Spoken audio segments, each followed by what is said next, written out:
unfavorable conditions that one would encounter if one were born in one of the lower realms, or even in the realm of the gods. And then there are the 4 freedoms from unfavorable conditions in the human realm.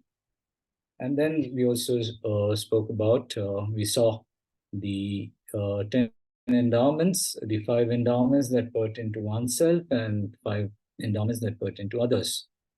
So these 8 freedoms and the 10 endowments make this human rebirth very precious. So we're going to develop that discussion further and see whether these 8 freedoms and the 10 endowments actually abide for a long time, or whether they can, you could lose these 8 freedoms and the 10 endowments. And as we discuss that, we naturally kind of come to the conclusion that although we are blessed with the 8 freedoms and the 10 endowments in this lifetime, there's no guarantee that we could be blessed with those conditions in the future too. So there's uncertainty, and the uncertainty happens because there's going to be an end to this lifetime. So the final moment of this lifetime is what we call death, and death then means that you lose these 8 freedoms and the 10 endowments of this lifetime, and there's no certainty with if you would be reborn as a human in the next lifetime. And even if you're reborn as a human, would you have access to those 8 freedoms and 10 endowments? So in today's session, we're going to look at this last moment of our lives. We're going to explore how we need to prepare for this inevitable eventuality of our lives. So we'll see how we need to modulate our thinking. We need to cultivate mindfulness of this eventuality, and we need to see how we can change our attitude towards this eventuality.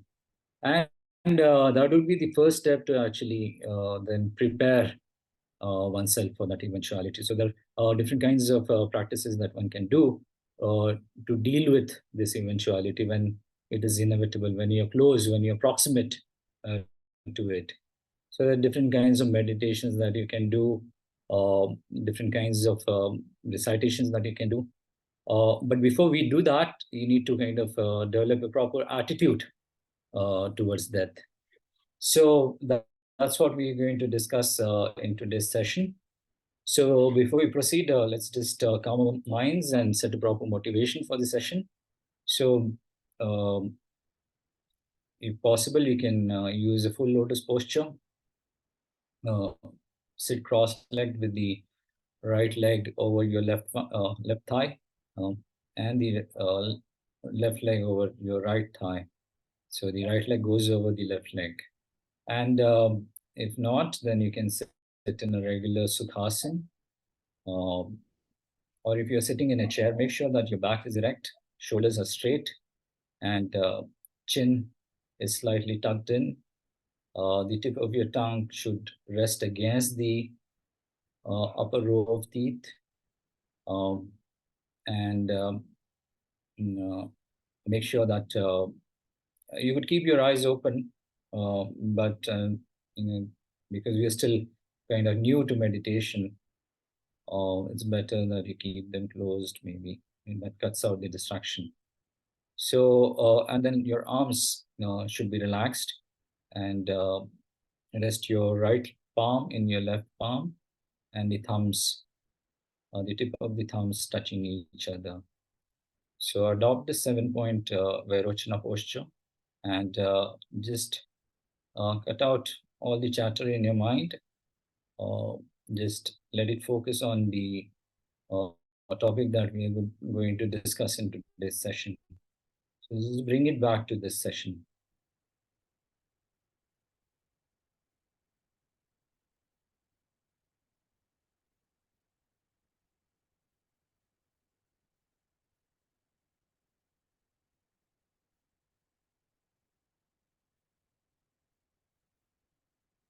So to help with our concentration, we're going to do what is called anapanasmriti, or mindfulness of uh, body meditation. And we're going to focus on our breath, use breath as an object to focus our minds. So to do that, bring the focus of your mind to the area between your upper lip and the tip of your nose. And as you breathe in and breathe out, you'll experience some sensations there. So just observe the sensations there in that area between the tip of your nose and the upper lip.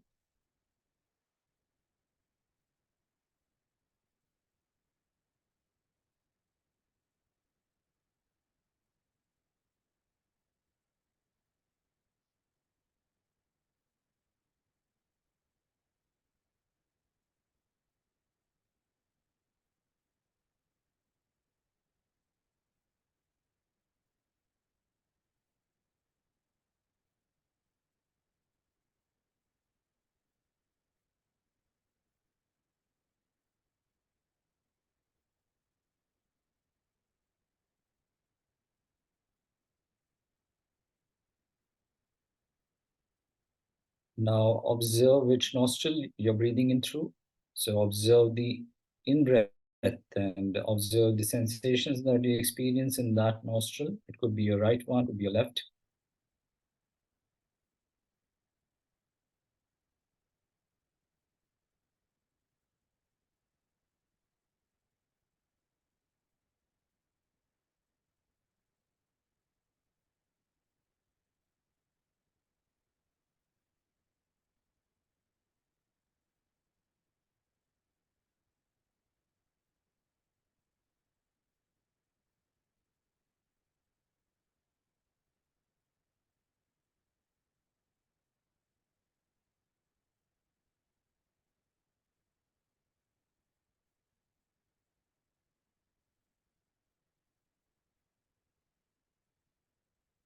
Now observe your out breath. Just check which nostril you're breathing out through and observe the sensations in that nostril.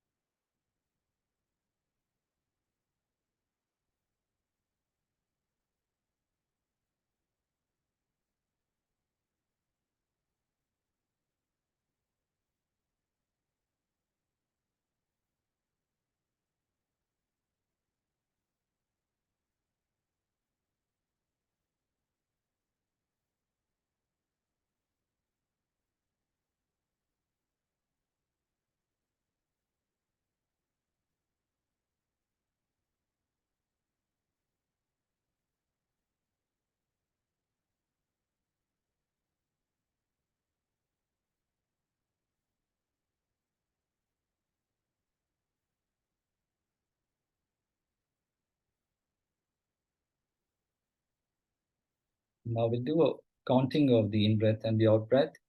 So as you breathe in, just count 1, 1. And as you breathe out, count 2, 2. Again, as you breathe in, 3, 3. Breathe out, 4, 4. So on till 10. And then repeat the process again.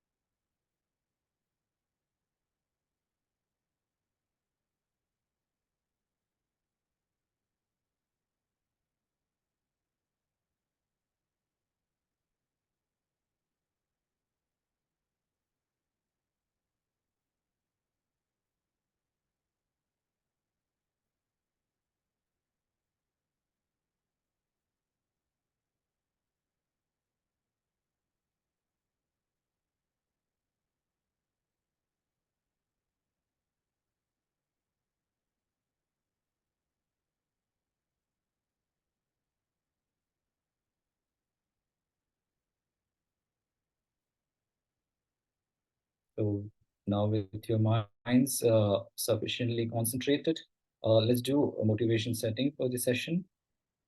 So just remind yourself that we've been circling in the 6 realms in samsara uh, for an endless time, and we've taken an infinite number of rebirths in the samsara through different realms. We've cycled through different realms, but we still remain bound in the samsara. We're still not liberated.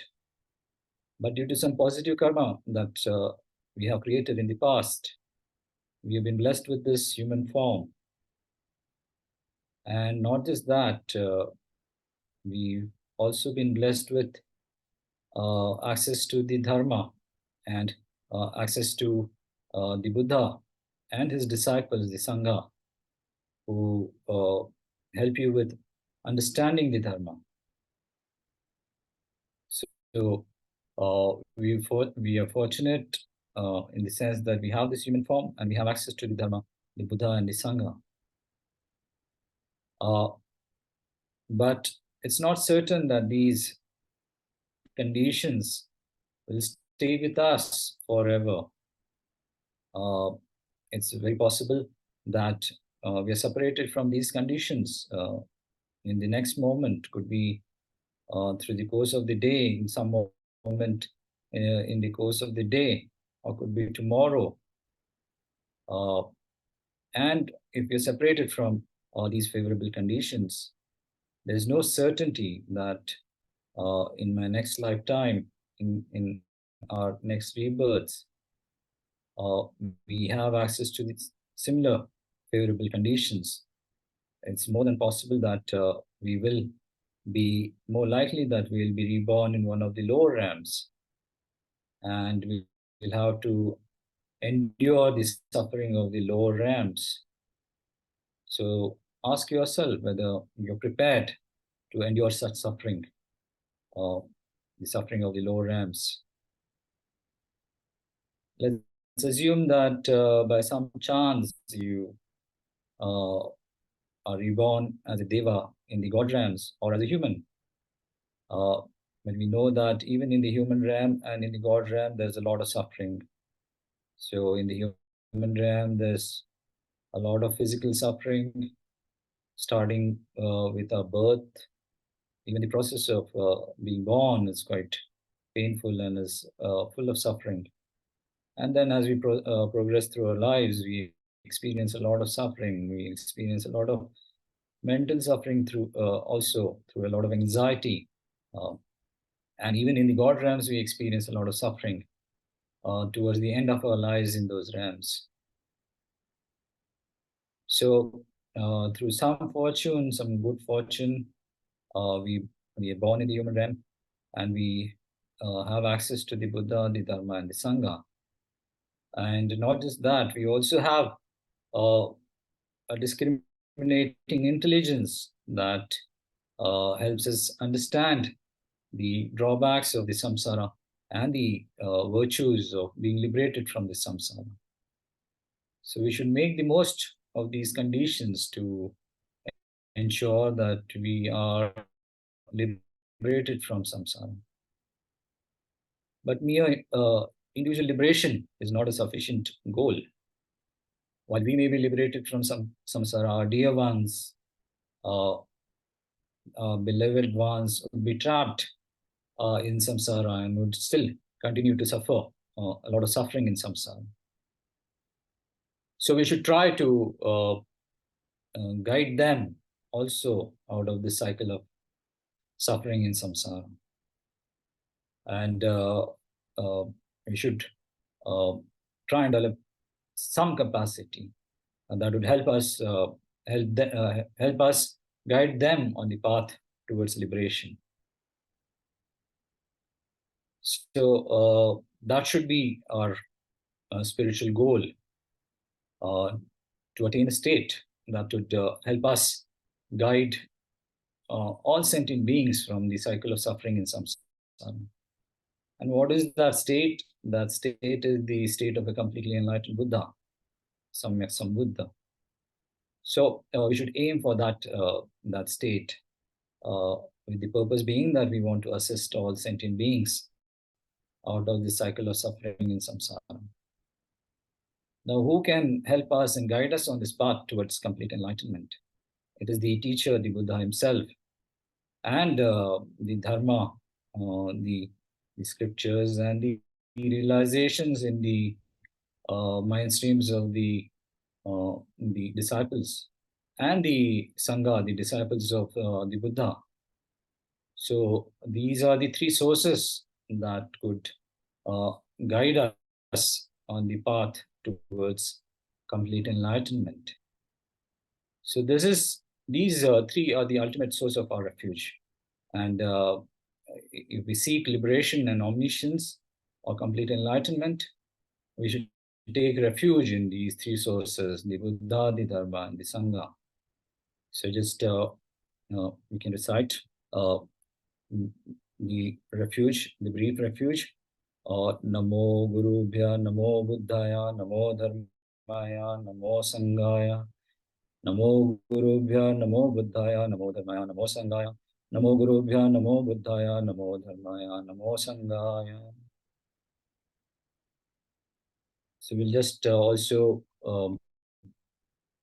recite the Bodhicitta prayer. So I go for refuge until I'm enlightened to the Buddha, the Dharma, and the Supreme Assembly. By my practice of giving and other perfections, may I become a Buddha to benefit all sentient beings. So with that motivation, let's begin our session. So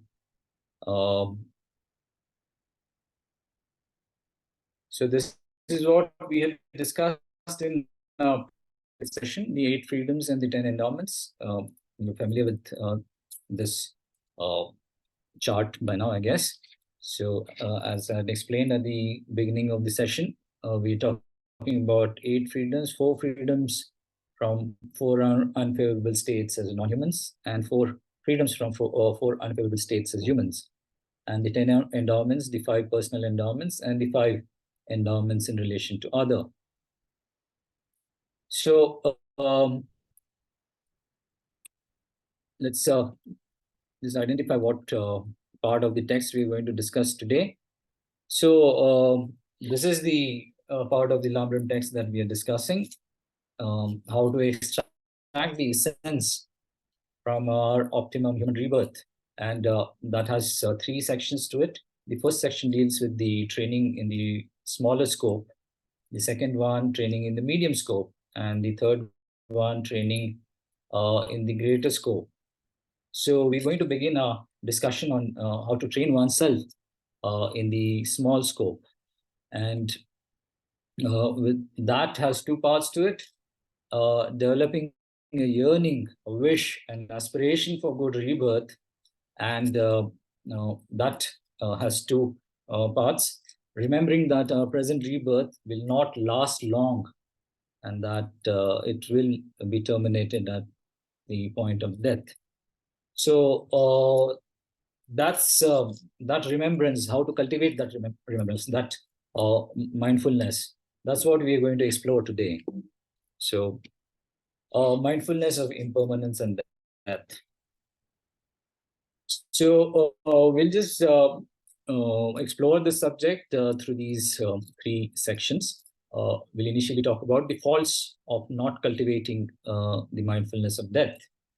And the second part, we'll talk about the benefits of cultivating such a mindfulness.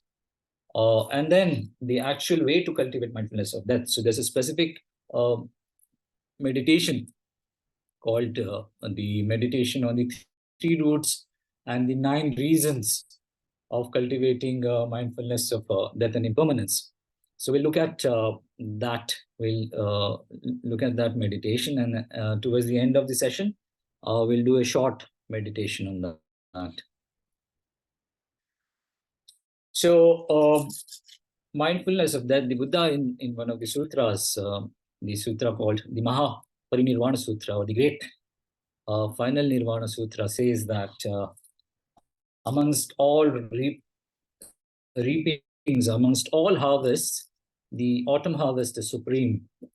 Among all footprints or tracks, the track of the elephant is supreme. And among all concepts or ideas, the idea of impermanence and death is supreme. Because with this idea of impermanence and death, you can eliminate all attachment, ignorance, and the pride of three rams. And in another sutra, this is a sutra from the Sthavirvad or the Theravada tradition, the tradition of Buddhism that is practiced in Sri Lanka and Burma and Thailand. So this is a Pali Sutra, and the name of that sutra is Mindfulness of Death Sutra or Maranasati Sutta. Maran in Pali or in Sanskrit means death, and Sati is mindfulness, or Smriti. Smriti in Sanskrit means mindfulness. So the Buddha says in that sutra, as he begins the discourse, he says, Bhagava etad vochada marana satti bhikkave bhavita bahulikita mahapalla oti mahanim sansa amato gada amata pariyosana bhavetato tume bhikkave marana sattinti. So he's addressing an assembly of monks, and he urges them, he implores them to invest in cultivating the mindfulness of death. So the Bhagavan, the Blessed One, says, mindfulness of death, when developed and pursued, is of great fruit and great benefit. It gains a footing in the deathless, has the deathless as its final end. Therefore, you should develop mindfulness of death. So he's saying that mindfulness of death is a foundational practice that provides you impetus on the path towards the state of deathlessness or nirvana, and that's the reason why one should develop mindfulness of death. We'll just briefly go through this sutra. There are two parts to this sutra, so I'll just read out a couple of verses from the sutra. So the first sutra, it starts with the prologue first. The sutra says, I have heard that at one time the Blessed One was staying at Nadika in the brick hall. There he addressed the monks. So the Buddha says, monks. And the monks respond to the Buddha. They say, yes, Lord. The Blessed One said, mindfulness of death, when developed and pursued, is of great fruit and great benefit. It gains a footing in the deathless, has the deathless as its final end. Therefore, you should develop mindfulness of death. So when this was said, a certain monk addressed the Blessed One, and he said, I already developed mindfulness of death. And how do you develop mindfulness of death? The Buddha asked. And the monk responds, I think, that I might live for a day and night, and that I might attend to the Blessed One's instructions, I would have accomplished a great deal. This is how I develop mindfulness of death. So the monk is saying that if I were to live only for a day and a night, I would ensure that I reflect on the Buddha's doctrine, the Buddha's instructions, the Blessed One's instructions. And if I do so, I would have accomplished a great deal. And this is how I develop mindfulness of death. So then another monk addressed the Blessed One, and he says, I too already develop mindfulness of death. And the Buddha asked him, how do you develop mindfulness of death? And the Buddha says, the monk says, I think, that I might live for a day, that I might attend to the Blessed One's instructions, I would have accomplished a great deal. And this is how I develop mindfulness of death. So the second monk says that if I know that I'm going to live only for a day, I would invest all my resources in attending to the Blessed One's instructions, in understanding the instructions that the Buddha has taught.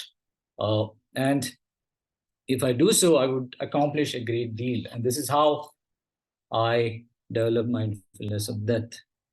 And then the sutra goes on further. There's another monk who says that if he were to live for a duration, that the time that one takes to complete a meal, then he would invest all that time in reflecting on the Buddha's instructions. Then another monk says that if he had time left in his life, time equivalent to the time that one takes to swallow 4 morsels of food after chewing it, then I would invest all that time in understanding the Blessed One's instructions. Then another monk says that if he had time or equivalent to the time that one takes to swallow just 1 morsel of food. And then another one says, there's another monk who says that if he knew that he is going to live only for the interval that it takes to breathe out after breathing in, or breathe in after breathing out, then I might attend to the Blessed One's instructions. And if so, I would have accomplished a great deal. So even the shortest time duration of breathing in and breathing out, or breathing out after breathing in, if that's the time duration that's left in your life, even that time I will invest in reflecting on the Buddha's instructions, and I would then accomplish a great deal.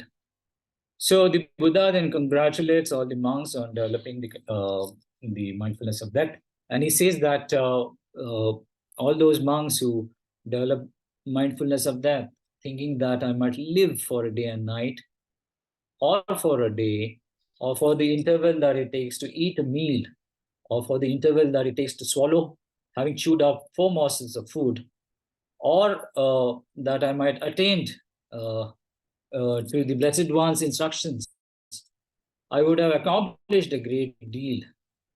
And now these monks are said to dwell heedlessly. They develop mindfulness of death very slowly for the sake of ending the effluence. So the first 4 or 5 monks, the Buddha says, although they will develop the mindfulness of death, they will develop it only very slowly.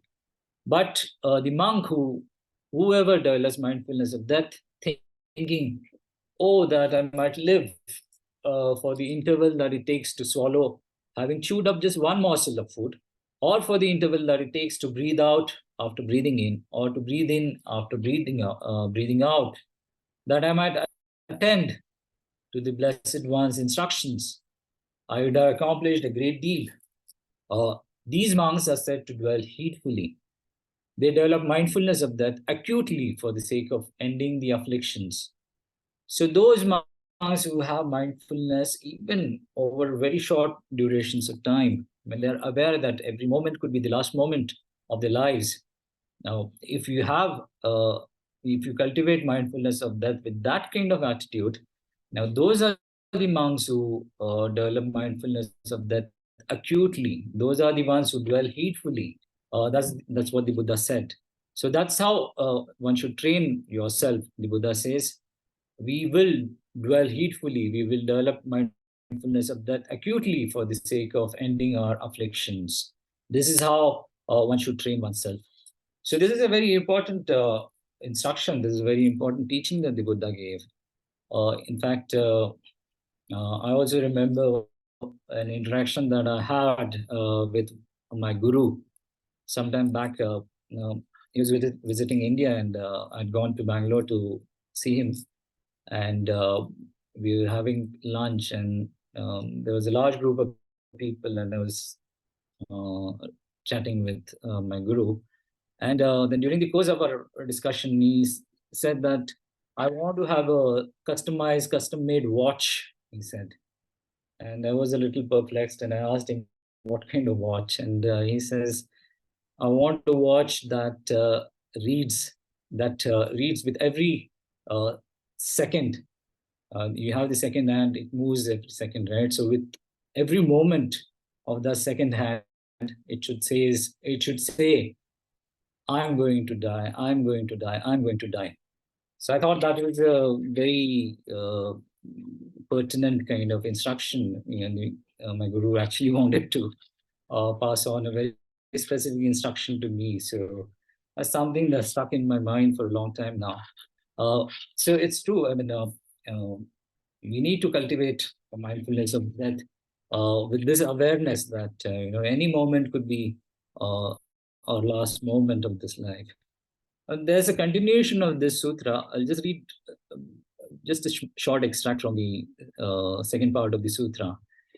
So the Buddha says, after having extolled the virtues of cultivating mindfulness of death, he says there is a case where a monk, as day departs and night returns, reflects, many are the possible causes of my death. A snake might bite me, a scorpion might sting me, a centipede might bite me. That would be how my death would come about. That would be an obstruction for me. Stumbling, I might fall. My food digested might trouble me. My bile might be provoked. My phlegm, piercing wind forces in the body might be provoked. That would be how my death would come about. That would be an obstruction for me. Then the monk should investigate. Are there any evil, unskillful mental qualities unabandoned by me? That would be an obstruction for me. Were I to die in the night, if on reflecting he realizes that there are evil, unskillful mental qualities unabandoned by him, that would be an obstruction for him. Were he to die in the night, then he should put forth extra desire, extra effort, diligence, endeavor, undivided mindfulness, and alertness for abandoning of those very same evil, unskillful qualities. Just as when a person whose headdress or turban was on fire would put forth extra desire or effort, diligence, endeavor, undivided mindfulness, alertness to put out the fire on his turban. In the same way, the monk should put forth extra desire, effort, diligence, endeavor, undivided mindfulness, and alertness for abandoning of those very same evil, unskillful qualities. So here, the Buddha is actually in this sutra is trying to indicate another aspect of our existence. That could come in the first part of the sutra. The Buddha said that could come any moment. So one can't assume that you have time of an entire day or an entire night, or the time that one takes to swallow 4 morsels of food. That could happen next moment, as you breathe out after breathing in, or you breathe in after breathing out. So that could happen any moment. And here, in this second part of the sutra, the Buddha is saying, is kind of indicating the kinds of causes that could bring about your death. So a monk who retires to his meditation hut in the night, he says it's possible that his death could come about from the bite of a snake, from a scorpion bite, or a centipede bite, or he could just stumble, fall down, injure his head, and die. Or the food that he has digested, it could create some reaction, some poisoning. He could die from that. Or his internal elements, the bile could be provoked, or the phlegm could be provoked, or the internal wind forces could be provoked, and that could bring about his demise. And one should be aware that there are any number of these kind of factors that could bring about the termination of a life force. And that being so, one should be very mindful that these unfavorable factors that could terminate the life force could take away our freedoms and endowments. And whatever time we have left, we should be mindful that we should invest all our resources in getting rid of all our afflictions. Just as a person who has his head or the headgear on fire would try his best to put out the fire before attending to anything else. You try to put out that fire immediately. Use all his resources towards putting out that fire. Similarly, we should be aware of these kind of conditions that could take away our life force, and with it, all the freedoms and the endowments, and ensure that if there's any kind of residual afflictions that we have, unattended afflictions, we do our best to eliminate them. So that's what the Buddha has said in these sutras. So it would be nice if you can go through these sutras, just read through these sutras. You can find them online, Mindfulness of Death Sutra or the Great Final Nirvana Sutra.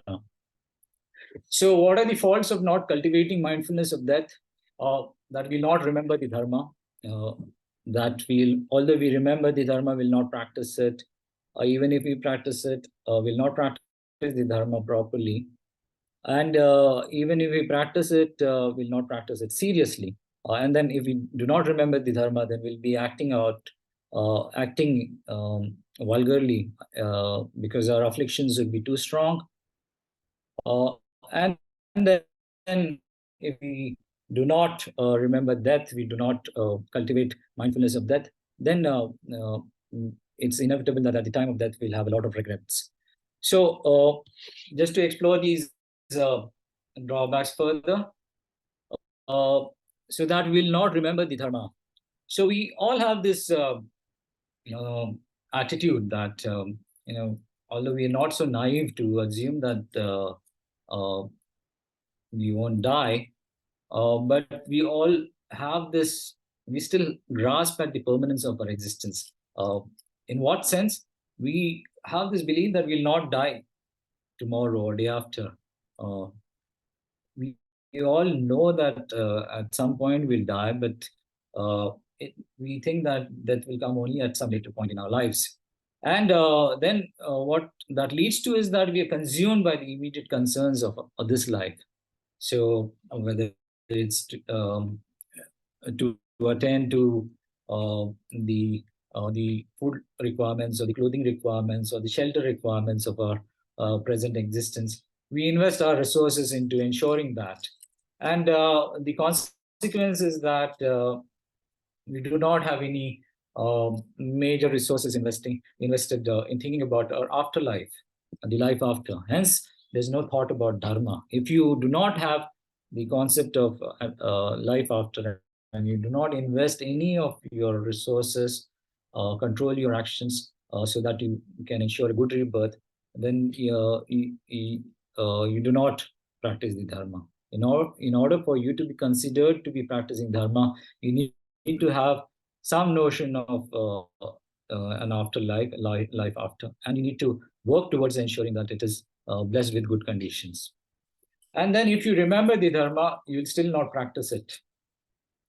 You may realize the importance of future life, and you may conceptually, theoretically have some understanding of liberation and omniscience, etc. But you still grasp on the idea that you're not going to die tomorrow or day after. So you still kind of persist with this thinking that I can practice dharma maybe next year or the year after, because I still have plenty of time left in my life. Even if you practice, you'll not practice it properly. So, perchance you engage in studying of scriptures and all that. You do a bit of reflection and contemplation, or even a little bit of meditation. But all that would be just for the sake of this life. So, most of these actions would be governed by what are called the 8 worldly concerns. So, the 4 pairs. The first pair being pleasure and pain. The second one being fame and ill repute. Third one being profit and loss. And the 4th pair being praise and criticism. So all our actions are governed by these 4 pairs. So you want more of the first one, and you want to be separated from the opposites. So all our actions, even though we might think that they are dharmic, actually would not be dharmic, because they would be influenced by these 8 worldly concerns. So we are not practicing the dharma properly. The fourth drawback is that will not practice dharma seriously. So, there won't be any sustained practice. So we won't persevere with our dharma practice if we do not have proper cultivation of mindfulness of that. And then lacking the mindfulness of death, most of our actions would be governed by the eight worldly concerns, and they would be governed by our primary afflictions of attachment and hostility. And these in turn would trigger the secondary afflictions of pride and jealousy and so forth. So inevitably we'll engage in more non-virtuous actions every day through the 10 misdeeds of our body, speech, and mind.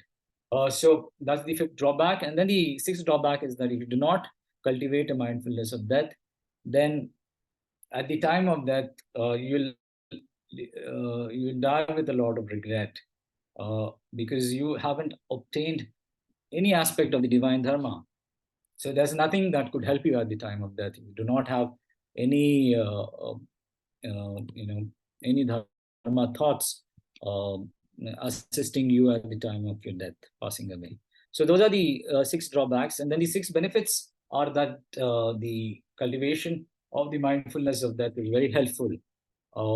It provides you with the motivation to practice the dharma, to you want to achieve a good rebirth in the future, or to want to practice generosity and the other perfections. It is powerful because with this mindfulness of death, you can, as the Buddha said, it is the foundational practice that can help you eliminate all your afflictions, delusions, and misdeeds. So it's like a powerful hammer. With one stroke, you can eliminate all your afflictions.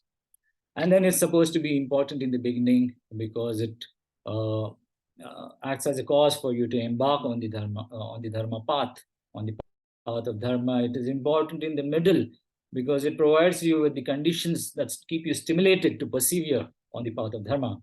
And it's important at the end because it consummates the result.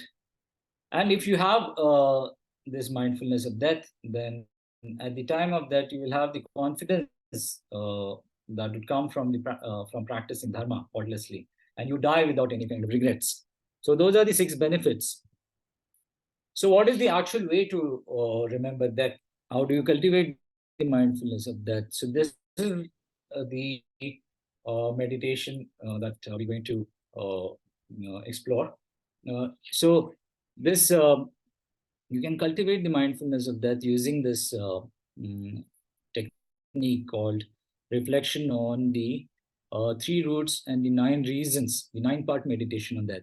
So what are the 3 roots? The first root is that death is inevitable. The second one is that the time of death is uncertain. And the third one is that nothing can help us when you die except the virtues of the dharma.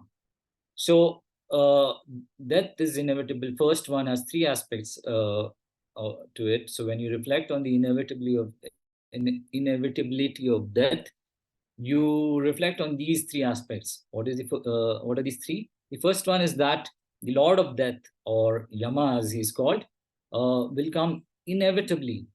So the figurative Lord of Death will come inevitably, and there's no circumstance, nothing that can, no aid that can help us prevent this. And then the second aspect of this line of reasoning is that our lifespans are not being added to.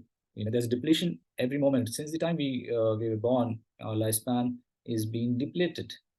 And that the third aspect is that we'll definitely die before getting around to practicing dharma. So we'll explore these 3 reasons in a little detail. And the second root is that the time of our death is uncertain. So in the present realm which we inhabit, our lifespans are not fixed for the inhabitants of this realm. In some other realms, the lifespans are fixed. So you stay for stay in that realm for about 100 years or 200 years or whatever it is. It's definite, it's fixed. Here, it's not fixed. And the time of our death is uncertain because there are many factors that can contribute towards our demise, and there are very few that sustain our life. And the third reason why the time of our death is uncertain is because we have extremely fragile physical form. Our bodies are extremely fragile. And the third root of this meditation is to reflect on how nothing can help us except dharma at the time of our death.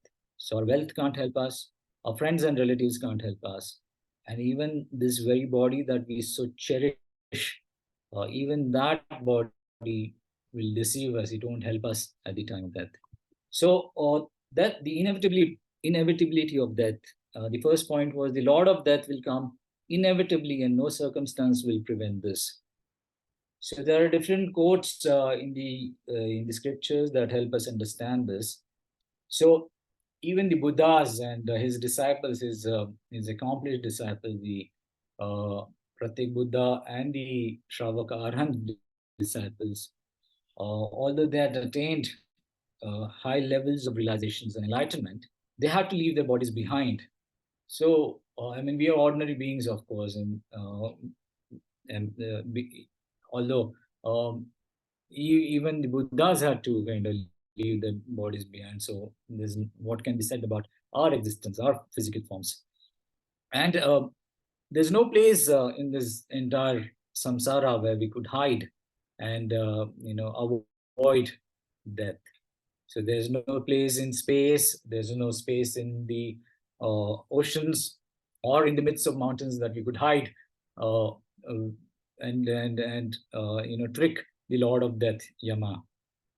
And then there's this advice given in a sutra called the Advice to the King Sutra, where the king is he's told about these four great mountains coming to crush him from the four directions.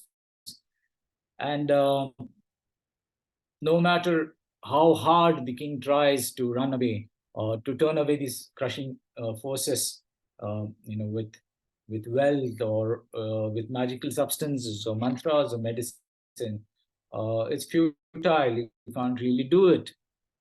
Similarly, there are these four forces that are that are going to crush us.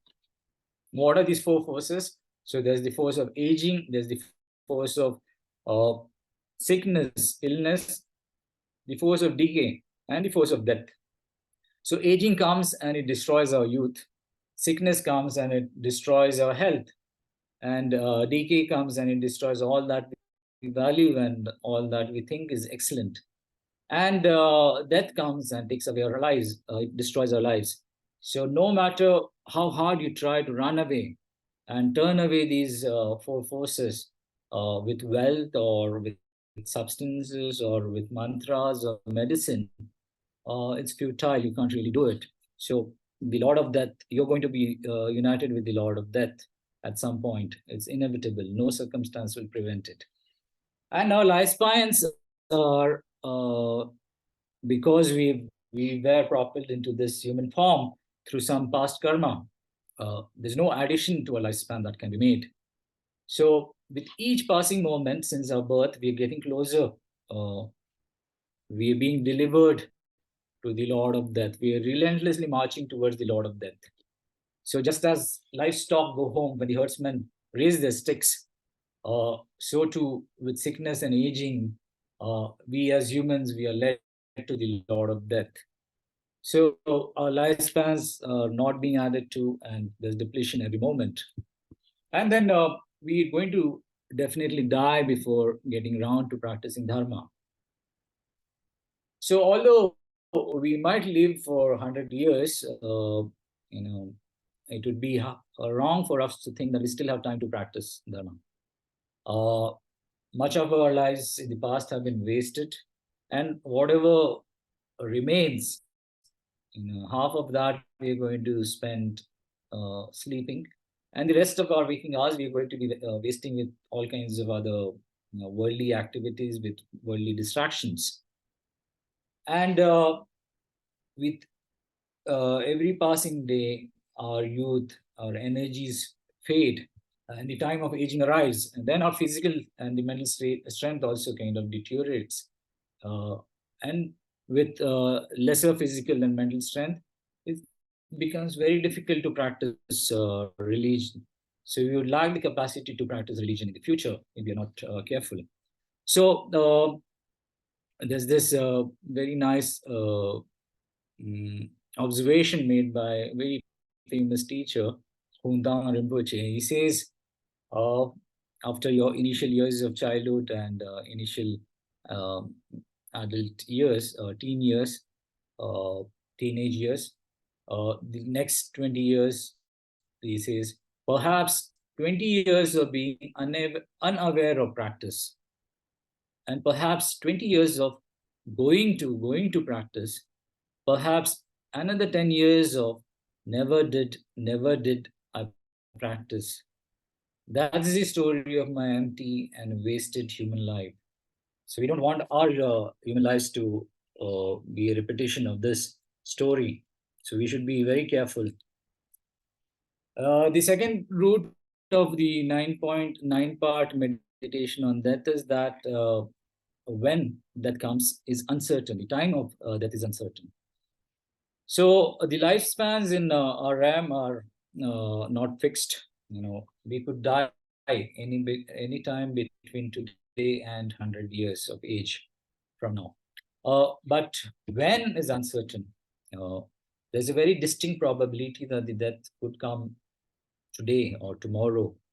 Uh, you know, although we are kind of tuned, we are programmed to think that it won't happen, but there's just no certainty. I mean, we think that will not die today because I'm still young, but we know from our experience that death strikes even very young children, or we might think that I'm not going to die immediately because I'm not ill, I'm still healthy.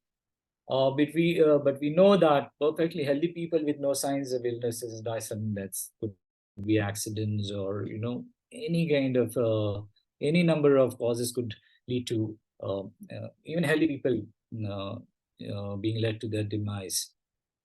And then because the lifespans in our world are not fixed, um, it would be although it would be certain that between now and between 100 years of our age, some point we're going to die.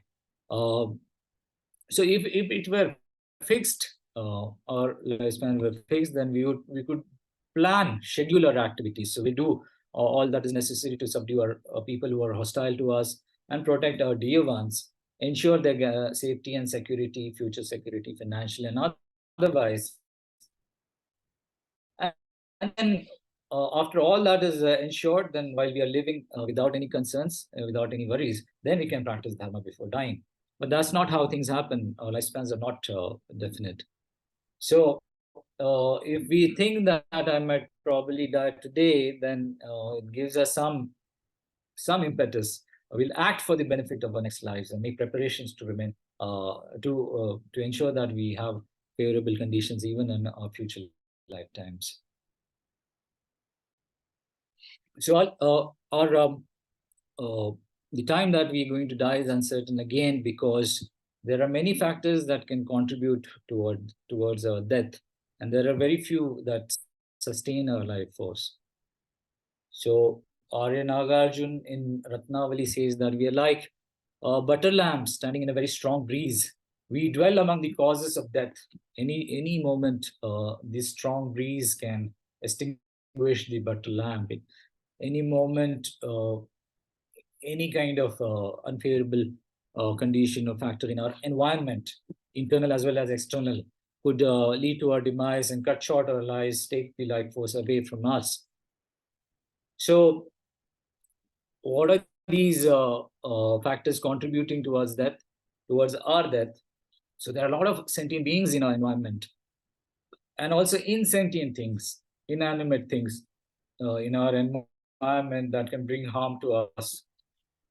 And harm could also come to us through our own internal elements, internal diseases. So as the Buddha said in the Marana Sakti Sutra, that mm, uh, having retired to his meditation hut, the monk could die during the course of the night by a snake bite or a scorpion bite or a bite of a centipede, or he could die by just falling down, or he could die because of the food that he's ingested through food poisoning, or through the disturbance of the internal elements of bile or phlegm, or the internal winds.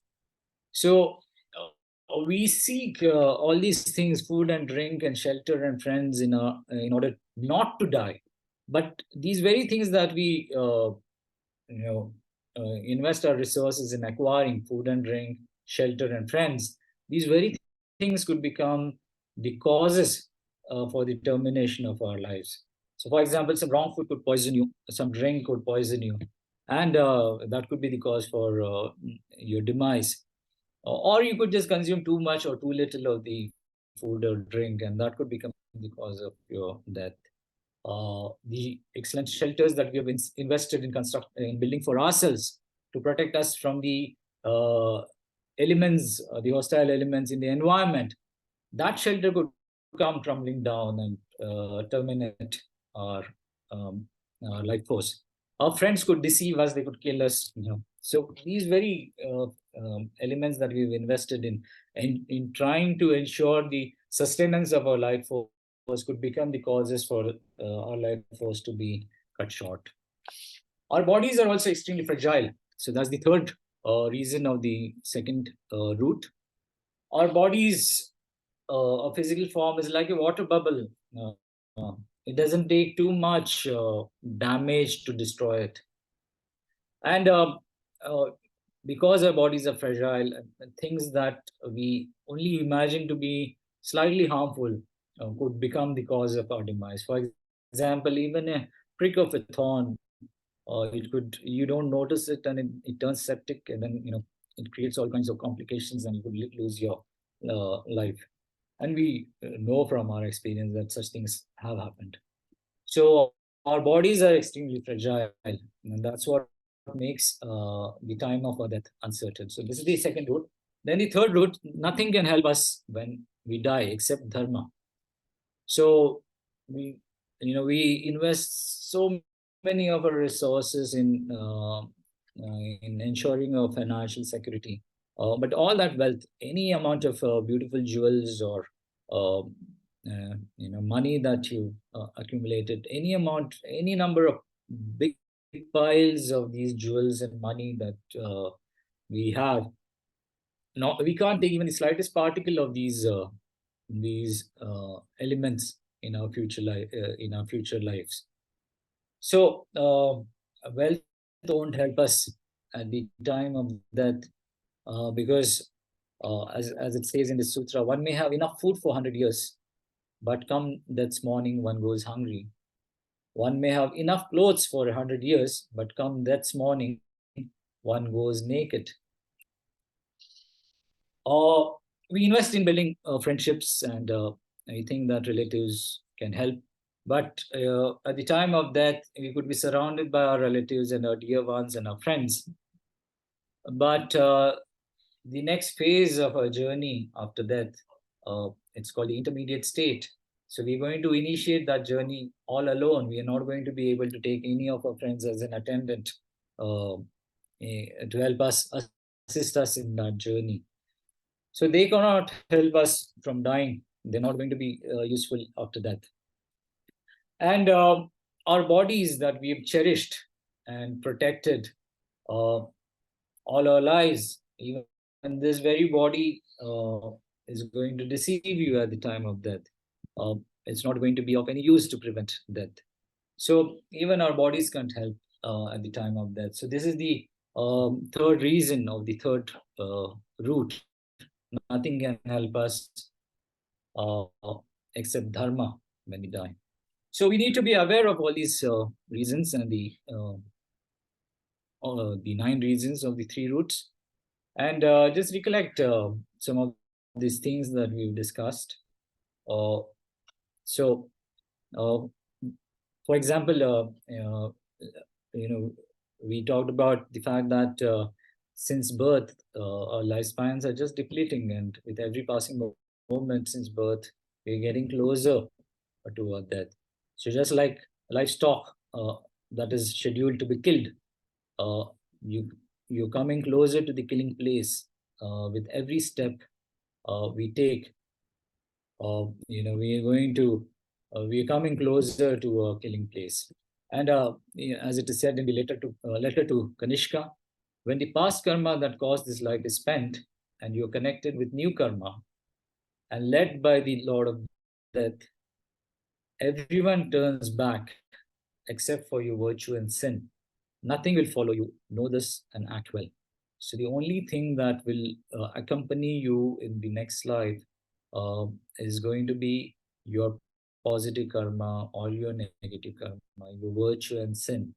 Nothing else will follow you. All the material resources that you spent your lifetime in building, nothing of that will follow you in your next lifetime.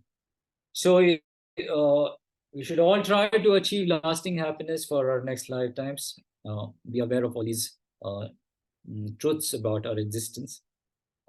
Be very mindful of the fact that death is inevitable, that the timing of our death is uncertain, and then nothing can assist us, help us at the time of death except dharma.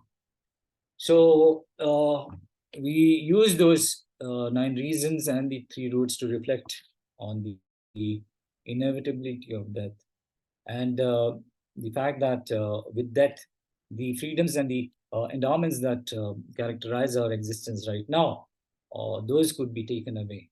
And then the fact that if they're taken away in this lifetime, there's no guarantee that we will be able to obtain them again, because these 8 freedoms and the 10 endowments are very rare and very difficult to obtain.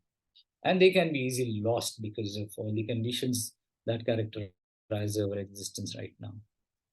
So that is the 9-part meditation on death. So uh, maybe we'll just spend 2 minutes on this flow chart, uh, which explains the meditation on death.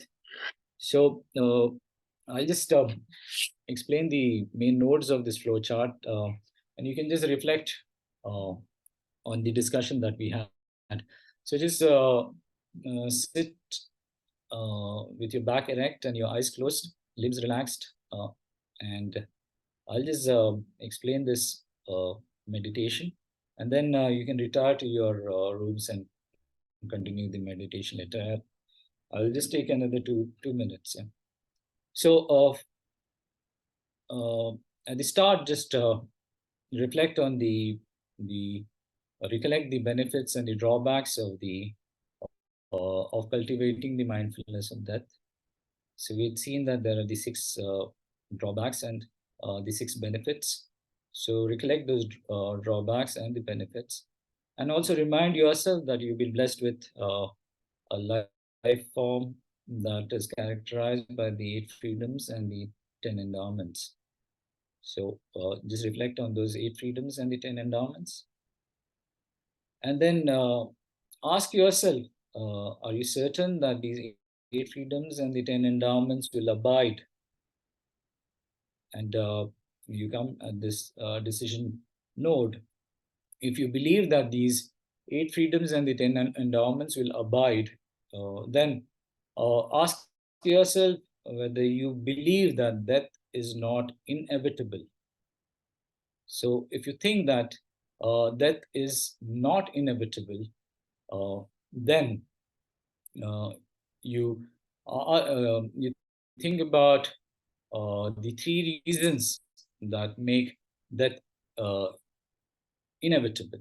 So we've seen how the Lord of Death, you're meeting with the Lord of Death is inevitable, or no matter what physical form you take, how where you hide, or whatever uh, forces you use to turn away the 4 forces of aging, decay, illness, and dying, you're not going to be able to turn them away. And the other two reasons. So just reflect on those three reasons that make death inevitable. And then if you think that death is inevitable, then uh, you might think that death is inevitable, but at the time of death, you can cheat, that you can bribe the Lord of Death, Yama. So in that case, just ask yourself whether wealth and friends and relatives are going to be useful, helpful at the time of death. And if you think that that's going to be the case, then reflect on the three reasons why nothing but dharma is going to be helpful at the time of death. So wealth is not going to help you, friends and relatives are not going to help you, and the body that you so cherish and have invested in developing, that's not going to help you. So now you know that you're not going to be able to cheat death, and death is inevitable. Uh, then you could still ask yourself whether in this lifetime the eight freedoms and the 10 endowments can abide for a long time. At the moment we believe that it will abide, and these will abide for a long time. So if that is the case, then think about the uncertainty of the timing of our death. And why death is uncertain? Because there are more factors in our environment that contribute to shortening our lifetimes than sustaining it, because our bodies are very fragile, and because our lifespans, they're not fixed. So think about those three reasons. And then on the other side, go back to the first node. If you think that the eight freedoms and the 10 endowments, they're not going to abide in this lifetime, but you believe that even in our next lifetimes, we'll meet with these eight freedoms and 10 endowments, then think about, ask yourself, are you certain that you'll have these eight freedoms and 10 endowments in your next lifetime? If you think that that's the case, then reflect on how rare human rebirth is, and use the reflect on the analogy of the turtle, the sea turtle, we discussed in our previous sessions, and come to the conclusion that indeed it is rare to obtain these eight freedoms and the 10 endowments in a human life. So human life is very, very rare, and getting those eight freedoms and 10 endowments is even more rare. So ascertain that the eight freedoms and the 10 endowments are extremely rare and can be easily lost. So just come to that conclusion, and then with that conclusion, then resolve that you will strive to achieve happiness in the next lifetime by ensuring that you practice the dharma, and through practicing dharma, you create good positive karma that can help you uh, be reborn in human form, blessed with the eight freedoms and the 10 endowments. So you go through this flow chart, and you can reflect on the 9-part meditation on that. So we'll stop here. I'll just do a short dedication. So through your session, we accumulated some merit. So we'll dedicate that merit. So due to the merits of these virtuous actions, may I quickly attain the state of a Guru Buddha and lead to that enlightened state, all sentient beings without exception. May the supreme jewel Bodhicitta that has not arisen, arise and grow. And may that which has arisen not diminish, but increase more and more. Okay, we'll stop here. Namo Buddhaya. Thank you for your patience, and enjoy the rest of your day. Thank you.